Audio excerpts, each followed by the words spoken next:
All right. Well, hello, everyone. Welcome to this quick presentation regarding radon and inside residential properties.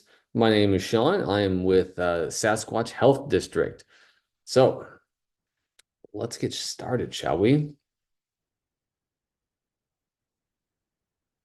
So, first and foremost, I want to congratulate you. You have arrived at your new home, and home ownership is something that we all strive for, to have a place to call our own, to make it the way we want it, and just, let your dreams begin. And it all starts off when you're just starting to settle in. You got all the boxes, you got to unpack all that, you got to call up the utilities, and then you're kind of settled in and you're off and running. So, what's next? Where do we go from here? How do we ensure that your home is a healthy home? Well, let's talk about radon exposure. So first, we're going to dive on into what exactly is radon? And radon is a radioactive, colorless, odorless, and tasteless gas. Radon comes from the natural decay of uranium within the Earth's crust. And radon gas is emanating from the soil and up on through into the air. Now, avoiding radon exposure is almost impossible. It is everywhere. All right. But the key here is all about the concentrations. So before we dive into those concentrations and what's a healthy and unhealthy level, let's talk about how radon affects your health. So radon can accumulate to dangerous levels inside the home. If you think about it, your home is going to be a sealed compartment, and it's far less going to have a lot of air exchange, even with some windows open, than just being outside in the natural environment. What is the dangers about radon? Well, radon has an effect on the lungs. It's this gas, it's a noble gas that as you inhale it, it starts having some issues at the cellular level with all the cells inside your lung. And so it can cause lung cancer and especially over long periods of exposure. And is the leading cause of lung cancer amongst those who don't smoke.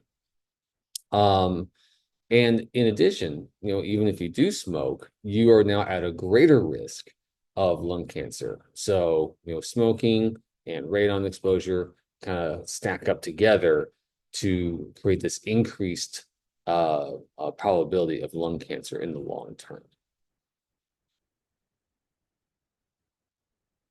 So now that we've discussed what radon is, where it's at, how do I know if I have it?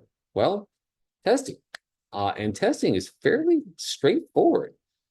So let's figure out, first off, before we start diving into the testing, what are the exposure limits? What's too much? What's fine? What do we got? So radon gas is measured in picocuries per liter. I know some technical jargon there for you, but it's always good to have a little bit in the background in case you're talking to somebody, you have an idea. Now, the Environmental Protection Agency recommends mitigation to happen inside your home if your testing comes at 4 picocuries per liter or more. So yeah, if you're 4 or more, you really want to take a look at getting the test or getting mitigation into your house.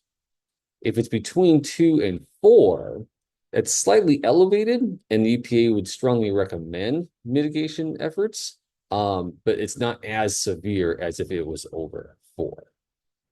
Now, there's a couple different ways to look at this. There's a variety of testing, and we highly encourage you, because I'm not going to go into severe details here in this presentation, but come and follow us at our website where we break down all the different types of tests out there. There are single-use tests where you put it into your basement or your crawl space, and you collect that sample over a course of like 7 or 15 days, and then you ship it off to the lab. And those are fairly inexpensive, but they're only like a point in time a test. It doesn't really look at it over the long haul because it can kind of fluctuate, especially levels and air currents that might be going through your house over the course of the year. And so there are other tests that you put a monitor in your crawl space or basement that's going to look at over a much longer period of time, and you're going to have a much more detailed map of, does it have a peak at some point? Does it fall back off? What's the average, and what you're looking at there. All right. So as I said, there's some do-it-yourself stuff, and the do-it-yourself testing can be found in a variety of areas, hardware stores, online outlets, and I've already covered some of this stuff. So again, here, friends, you can take a look at this and see that some of the testing is like a sample of a point in time, and others are much longer. Okay, so now if you're not big into the DIY, you can have professionals come and do the radon testing for you. And we have a list available at the Health District's website that has our list of approved radon professionals that can help you both with testing for radon and with mitigation. All right, so let us dive into the mitigation. So what do you do if your radon levels are above the EPA recommended area? So what's the goal? Let's kind of, before we figure out how mitigation works or what to do, what is the goal? What are we trying to achieve when we implement some kind of mitigation? And what that's going to be is you need to try to eliminate that accumulation of the radon gas inside your house. And the way to do that is by circulating and venting air through the basement or the crawl space. And what that does is that kind of helps jettison out that accumulated radon outside of your house and back out into the natural environment. And so by having an air circulation, you're preventing the accumulation of the radon gas to those higher levels. All right, so let's look at some do-it-yourself options here. Again, this is a lot of stuff that you can find readily available at the hardware store. Just we're looking at vent piping, looking at fans, and you really want to also take some time and ensure that you're sealing for any kind of cracks in the floor and foundation. Another item here that there's some misconception about is, well, I've got a vapor barrier underneath my house, and that should do it.